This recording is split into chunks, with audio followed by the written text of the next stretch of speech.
नमस्ते दोस्तों, स्वागत है आप सबका फिर से एक बार नए ब्लॉग में। मैं हूं दोस्त पूजा, स्वागत करते हैं आप सभी के हमारे चैनल पर। तो दोस्तों कैसे आप सब, उम्मीद करते हैं सभी अच्छे होंगे। मैं ठीक हूं।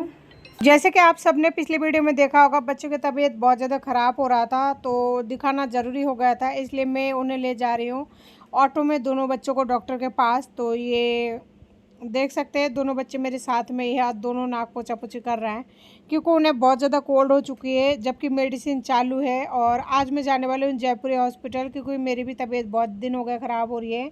कभी कहाँ दिखा रही हूँ तो कभी कहाँ दिखा रही हूँ, लेकिन किसी भी तरह के कोई फ़ायदा नहीं मिल पा रही है। और यहाँ का मौसम जो है ठंड पड़ चुकी है, सुबह सुबह हल्की हल्की ठंड पड़ने लगी है। तो बच्चों का तो ध्यान रख रही हूँ, लेकिन उसके बावजूद भी बच्चे जो है मौसम बदलते बदलते है ना, उनका तबीयत ख़राब होना स्टार्ट हो जाती है।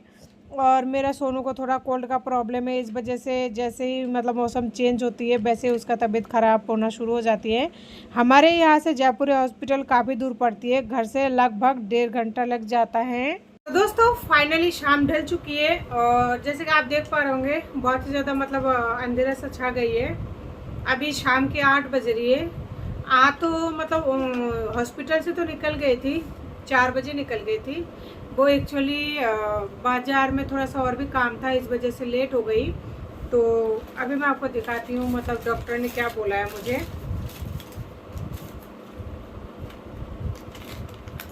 ये है मेरा पर्ची जो मैंने दिखाया डॉक्टर को, जो लेडीज़ डॉक्टर है जयपुरी हॉस्पिटल में, उसी को दिखाई।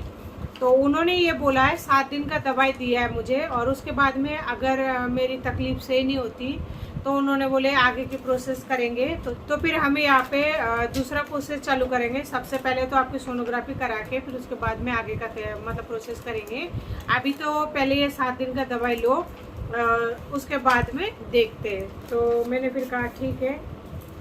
तो यहाँ पे मुझे ये दवाई ये दी गई है, मेडिसिन जो है ये सब कुछ दी गई है। ये दवाई सुबह शाम या जो भी है वो है। और एक दवाई ये दी गई है जो कि ये इमरजेंसी वाली दवाई है। अगर मतलब मुझे बहुत दिनों से है ना बच्चेदानी में बहुत ज़्यादा दर्द हो रहा था, बहुत ही ज़्यादा असहनीय हो रहा था। आज महीने भर 15 दिन हो गया। इस वजह से तो उन्होंने बोला है कि अगर बहुत ज़्यादा दर्द हो, बहुत ज़्यादा तकलीफ़ हो तो ये वाले मेडिसिन ले लेना है, इससे आपकी पेट की दर्द सही हो जाएगी। और अगर कोई दिक्कत हो तो हाथों हाथ आ जाना, इमरजेंसी में हाथों हाथ देख ली जाती है। तो दोस्तों डॉक्टर ने बताया मेरी जो बच्चेदानी है उसमें सूजन आ चुकी है, तो सूजन की वजह से मेरे साथ ऐसा हो रहा है दर्द वगैरह। तो दवाई से कम तो हो जाएगा, लेकिन अगर नहीं फ़र्क पड़ा तो फिर हमें दोबारा से सोनोग्राफी वगैरह करा के आगे की जो भी होती है मतलब प्रोसेस होती है उनका वो करेंगे। लेकिन फ़िलहाल की देखते हैं दवाई से क्या फ़र्क पड़ता है क्या नहीं। लेकिन मुझे नहीं पता मेरी बच्चेदानी में कैसे सूजन आया है या फिर किस वजह से आया है। और ऐसा लगता है जैसे पेट भारी भारी सा हो, बहुत ही ज़्यादा परेशानी हो रही थी बहुत दिनों से। तो डॉक्टर वहाँ पे देखा हाथ लगा के और पेट में हाथ वगैरह दे के देखा तो कहता है सूजन आ चुकी है। तो अकेले औरत वैसे थी तो पता नहीं, नए नए मुसीबत तो रोज़ आती है। अभी ये बच्चेदानी को जो सूजन है भगवान करे 7 दिन में सही हो जाए, ताकि मैं आगे मतलब अच्छे से रहूं और बच्चों का देखभाल करूं। तो नहीं तो बीमारी से डर लगता है और ना ही दवाई खाने में, ना किसी भी चीज़ से डर लगता है, ना मेहनत करने से। काम में पहले भी करती थी, डिलीवरी की वजह से घर पे बंद हो गई। और अब मेरा 2 छोटा बच्चा है, कोई बच्चे को रखने वाला नहीं है। केयर टेकर के पास जाते तो बहुत ज़्यादा पैसा सभी को पता है लेते हैं, मेरे पास वो पैसा है नहीं। यानी अगर आप कंपनी में काम करने जाते हो तो ज़्यादा से ज़्यादा आपको कितना पैसा दे देंगे, उतने पैसे से आप 2 बच्चों की केयर टेकर वाले को दोगे या फिर मतलब खुद का करोगे, क्या करोगे 10-12 घंटा ड्यूटी करने के बाद में। प्राइवेट कंपनी में कहते तो 8 घंटे की ड्यूटी है, लेकिन ड्यूटी जो होती है वो जाने में, आने में, तैयार होने में जो भी है 12 घंटे का हो जाता है। तो इतने देर ड्यूटी करने के बाद में, बच्चों को दूर रखने के बाद में फिर कोई मतलब नहीं निकलेगा अगर 2 बच्चों को केयर टेकर के पास रखूँगी तो। और उसी के साथ है ना मैंने यहाँ पे सोनू के लिए मतलब मेडिसिन लिया है।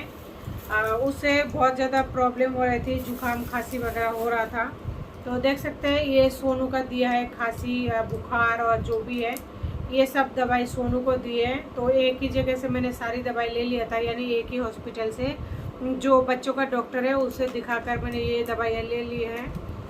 भगवान ना जाने मेरा कौन सा इम्तिहान की घड़ी लिख रखा है, जहाँ मुझे रोज़ाना नए नए कोई ना कोई इम्तिहान देनी पड़ती है। इम्तिहान देने में मैं पीछे नहीं हटती हूँ।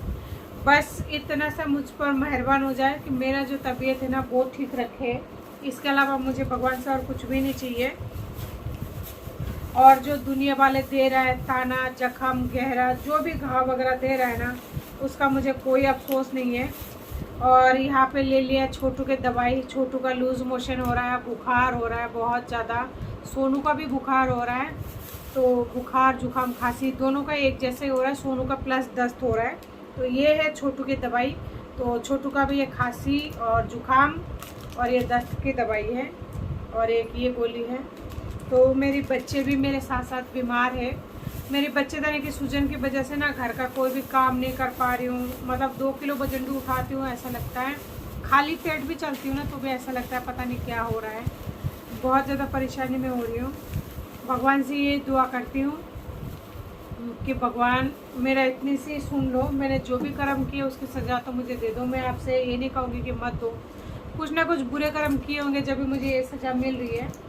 लेकिन इतना है कि बस मुझे माफ़ कर दो, और माफ़ करके मुझे मेरे बच्चों को पालने लायक छोड़ दो, ताकि मैं बच्चों का है ना बड़ा कर सकूं। क्योंकि मेरे बच्चों का मेरे अलावा कोई नहीं है इस दुनिया में, कोई भी नहीं है।